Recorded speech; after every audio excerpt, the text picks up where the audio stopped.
Walang kawala sa batas ang tatlong drug suspect sa ikinasang buy-bust operation sa San Mateo, Rizal.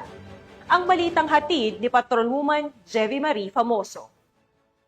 Individual ang nahuli sa ikinasang buy-bust operation ng Station Drug Enforcement Team ng San Mateo Municipal Police Station sa pakikipag-ugnayan ng Philippine Drug Enforcement Agency dakong alas 4:47 ng hapon noong September 1, 2025 sa Barangay Malanday, San Mateo, Rizal.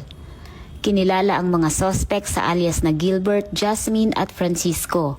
Nakumpiska mula sa kanila ang 8 sachet ng hinihinalang shabu na may kabuuang bigat na 62.4 na gramo at tinatayang nagkakahalaga ng 424,320 pesos.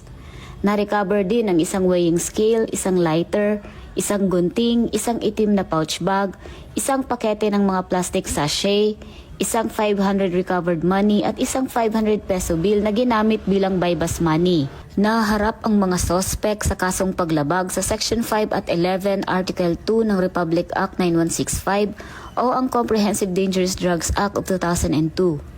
Pinuri naman ni Police Colonel Feloteo E. Gonzalgo, Acting Provincial Director ng Rizal Police Provincial Office, ang mabilis na aksyon ng San Mateo Police laban sa iligal na droga. Binigyang diin din niya ang kahalagahan ng pagtutulungan ng kapulisan at ng komunidad upang tuluyang masugpo ang kriminalidad at problema sa droga ng buong lalawigan.